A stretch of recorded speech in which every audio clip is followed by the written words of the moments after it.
तो उस नोटिस का जवाब किराएदार के द्वारा, प्रतिवादी के द्वारा किसको दिया जाएगा? मकान मालिक को दिया जाएगा। तो वह वहां पर यह स्वीकार करता है कि मैं आपके मकान में किराएदार हूं, लेकिन किराएदार होते हुए भी कोई भी बकाया किराया या कोई भी किराया बकाया नहीं है, कोई भी किराया का बकाया नहीं रहा है। तो उस परिस्थिति में ये दो तथ्य हो गया कि जो किराएदारी को तो पहले स्वीकार किया, वो समझ रहे हो ना? Hello hello. जी जी सर, जी सर। हाँ, किराएदार अपने लिखित कथन में, जवाब दावा में वो किराएदारी को स्वीकार किया ना, किराएदारी को तो स्वीकार कर रहा है, लेकिन इस बात से वह इनकार कर रहा है कि कोई किराया बकाया नहीं है। तो यह क्या हो गया? सुनवाई के पूर्व स्वहस्ताक्षरित लेख द्वारा पक्षकार, स्वहस्ताक्षरित लेख द्वारा पक्षकार स्वीकृति करने के लिए सहमत हो जाते हैं। लेकिन जब मामला कोर्ट में जाएगा तो मकान मालिक किराएदार को बेदखली के लिए जब कोर्ट में बात लाएगा तो वहां पर किराएदारी साबित करना पड़ेगा? किराएदारी साबित नहीं करना पड़ेगा, क्योंकि प्रतिवादी ने अपने जवाब दावा में किरायानामा की स्वीकृति का उल्लेख किया है।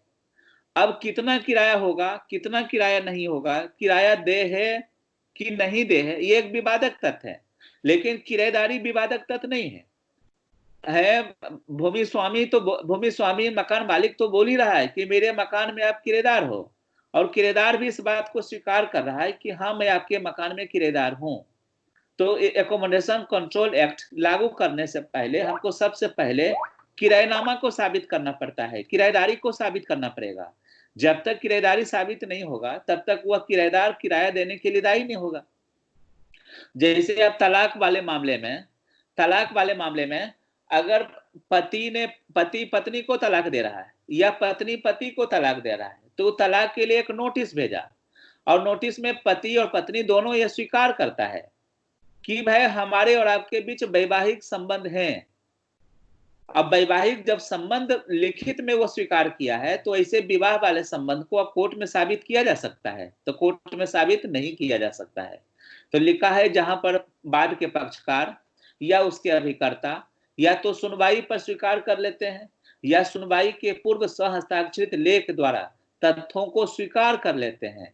तो सुनवाई के पूर्व स्वहस्ताक्षरित लेख द्वारा तथ्यों की स्वीकृति क्या होता है? वह नोटिस सूचना के लेवल पर किया जाता है। या लिखा है अभिवचन संबंधी नियम के द्वारा पक्षकार या उद्धारणा कर लेते हैं, यह जान जाते हैं कि पक्षकार इस तथ्यों से अवगत है।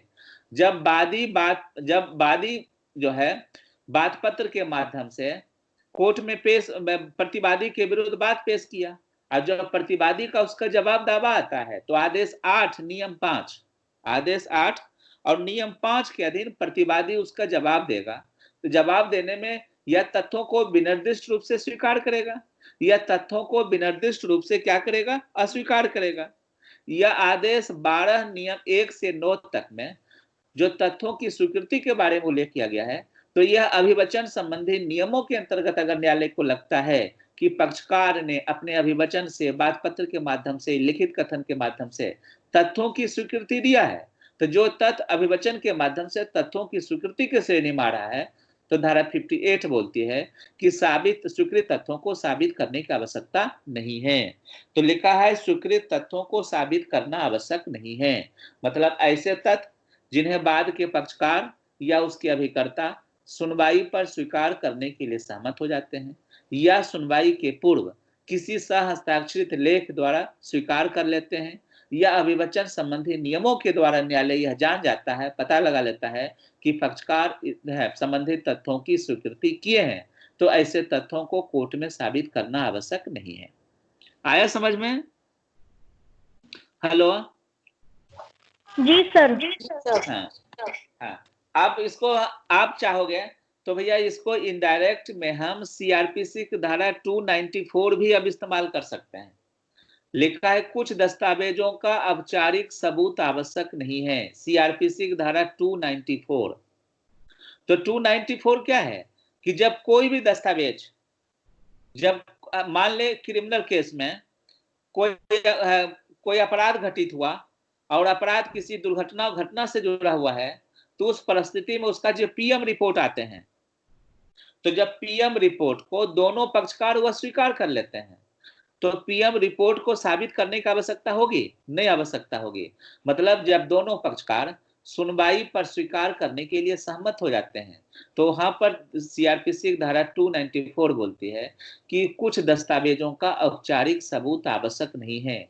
अगर कोई कोर्ट की सुनवाई पर अभियोजन और अभियुक्त के जो अधिवक्ता हैं, अगर वह स्वीकार कर लेते हैं कि यह कि पीएम रिपोर्ट है और है, तो पीएम रिपोर्ट जो हो गया एक स्वीकृत तथ्य होगा और पीएम रिपोर्ट को साबित करने की आवश्यकता नहीं है।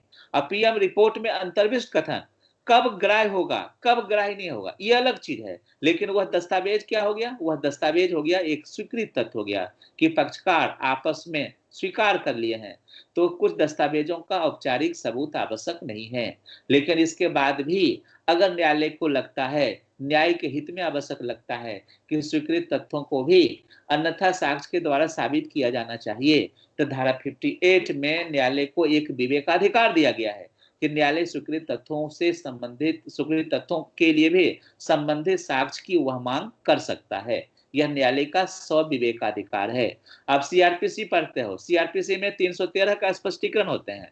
313 में स्पष्टीकरण में अगर अभियुक्त अपराध की अभिस्वीकृति करता है, तो न्यायालय के पास दोनों विकल्प है। वह चाहे तो उसके कथन पर विश्वास करते हुए सजा दे सकता है।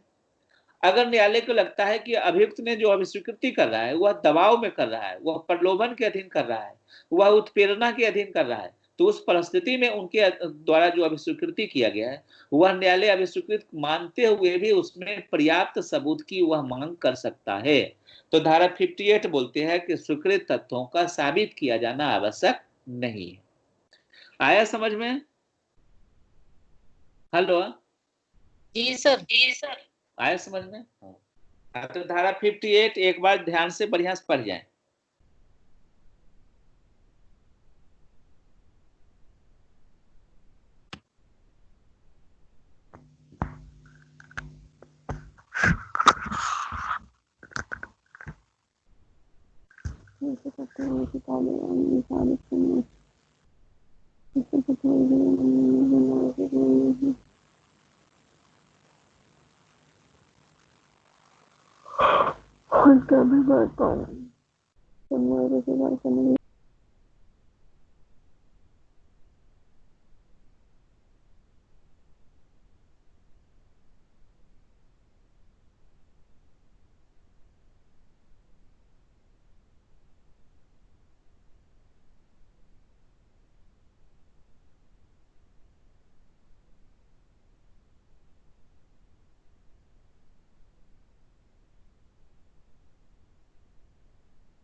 तो सर वो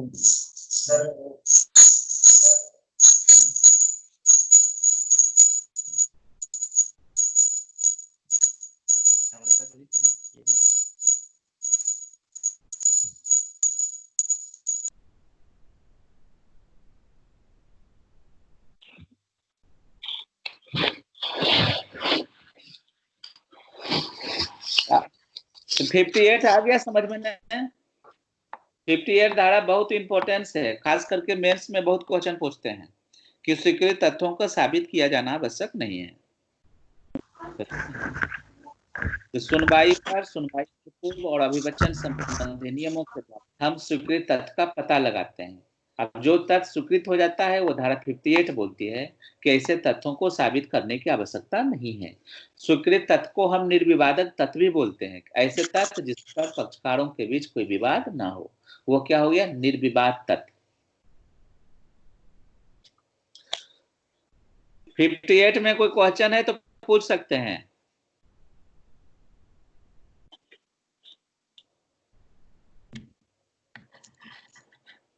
नहीं सर।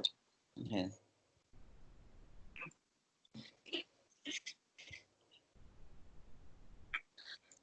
आगे बढ़ूं? हेलो, अब जी सर। धारा 59 लिखा है मौखिक साक्ष्य द्वारा तथ्यों का साबित किया जाना। मौखिक, किसी भी तथ्य को आप कितने प्रकार से साबित करते हो?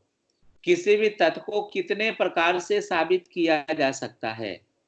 तो याद रखना, किसी भी तथ्य को या तथ्य को साबित करने का 3 प्रकार के ढंग हैं। मतलब 3 प्रकार से किसी भी तथ्य को हम साबित कर सकते हैं, जिसमें से पहला ढंग हो गया, पहला तरीका हो गया मौखिक साक्ष्य। दूसरा तरीका हो गया दस्तावेजी साक्ष्य। तीसरा तरीका हो गया भौतिक साक्ष्य, रियल साक्ष्य। और तीनों साक्ष्य का वर्णन धारा 59 और 60 में किया गया है।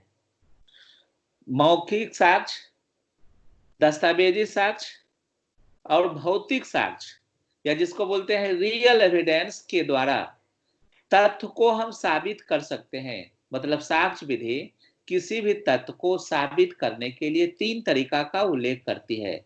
उनमें से पहला तरीका हो गया मौखिक साक्ष्य, दूसरा तरीका हो गया दस्तावेजी साक्ष्य। दस्तावेजी साक्ष्य में इलेक्ट्रॉनिक साक्ष्य को भी शामिल किया गया है। या उसको अगर हम अलग करते हैं, एक हो गया मौखिक साक्ष्य, दूसरा हो जाएगा दस्तावेजी साक्ष्य, तीसरा हो जाएगा इलेक्ट्रॉनिक साक्ष्य, और चौथा हो गया भौतिक साक्ष्य, रियल साक्ष्य। अब लिखा है कि मौखिक साक्ष्य द्वारा तथ्यों का साबित किया जाना। तो किसी भी तथ्य के साबित करने में मौखिक साक्ष्य का एक महत्वपूर्ण स्थान मिला है कि किसी भी तथ्य को हम मौखिक साक्ष्य के द्वारा हम साबित कर सकते हैं। तो लिखा है दस्तावेजों या इलेक्ट्रॉनिक अभिलेख के अंतर वस्तु के सिवाय किसी भी तथ्य को हम मौखिक साक्ष्य द्वारा साबित कर सकेंगे या साबित किया जा सकेगा। मतलब दस्तावेज के अंतर वस्तु को साबित करना है, इलेक्ट्रॉनिक अभिलेख के अंतर वस्तु को साबित करना है।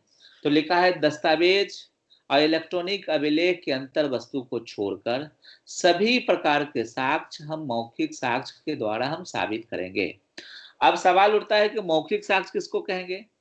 तो जब कोई साक्षी कोर्ट में पेश करके जो मौखिक कथन करता है, जो अपने मुंह से कथन के बारे में जो वर्णन करता है, वह हो गया मौखिक साक्ष्य। फिर याद रखना, एविडेंस की धारा 3 में मौखिक साक्ष्य को परिभाषित किया गया है। ऐसे साक्ष्य को मौखिक साक्ष्य कहेंगे जहां न्यायालय किसी जांचाधीन तथ्यों के बारे में किसी विषय वस्तु पर साक्षी को कथन करने की जो अनुज्ञा देता है, जो आदेश करता है, जो निर्देश करता है, वह अनुज्ञा, वह आदेश, वह निर्देश धारा 3 के अधीन क्या हो जाएगा? मौखिक साक्ष्य। तो साक्ष्य की जब हम परिभाषा धारा 3 में पढ़ते हैं तो वहां 2 साक्ष्य को परिभाषित किया गया है। एक मौखिक साक्ष्य, तो मौखिक साक्ष्य से अभिप्रेत है और इसके अंतर्गत आता है जब कोई न्यायालय किसी जांचाधीन विषय वस्तु के बारे में, जांचाधीन विषय वस्तु के तथ्यों के बारे में किसी साक्षी को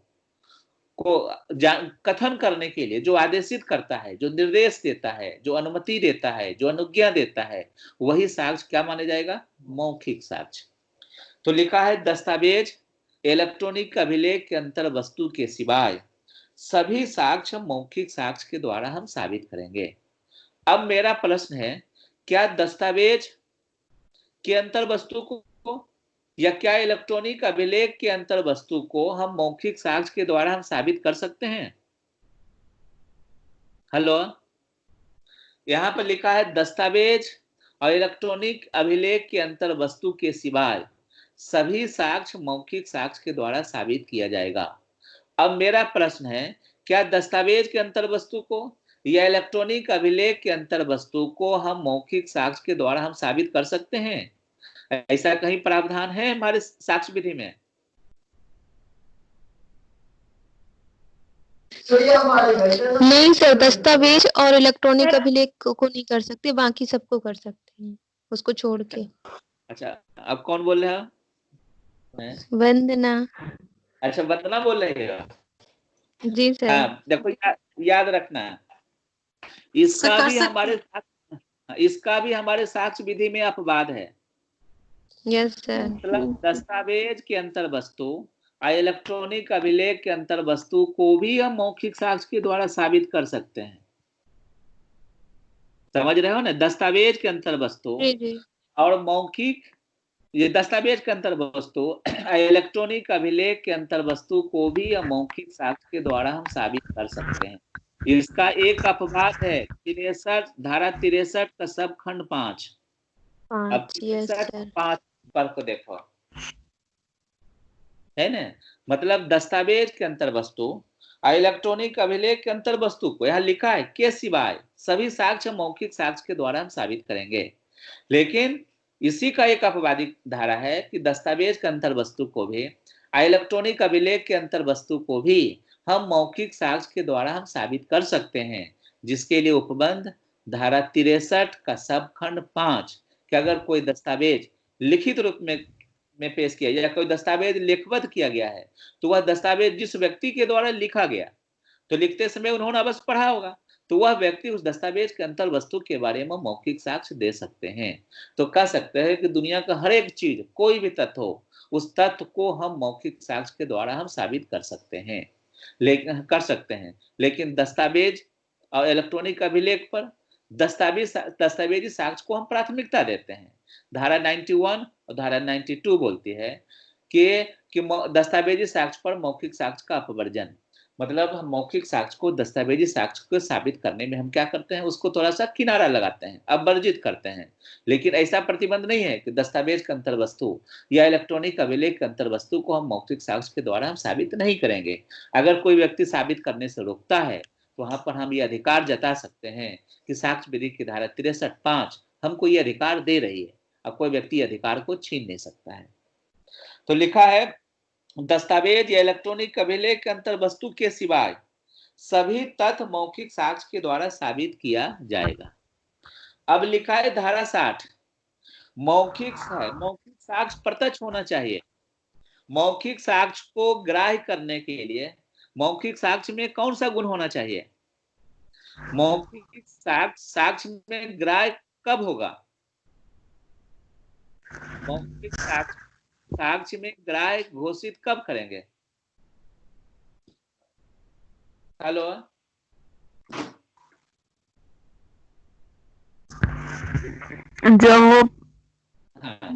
जब वो प्रत्यक्ष होगा। जब वह प्रत्यक्ष होगा, मतलब ऐसे साक्ष्य, मौखिक साक्ष्य में सबसे पहला गुण होना चाहिए कि वह प्रत्यक्ष होना चाहिए। अगर मौखिक साक्ष्य प्रत्यक्ष है तो वह साक्ष्य में ग्राह्य है, अगर मौखिक साक्ष्य प्रत्यक्ष नहीं है तो वह साक्ष्य में ग्राह्य नहीं है।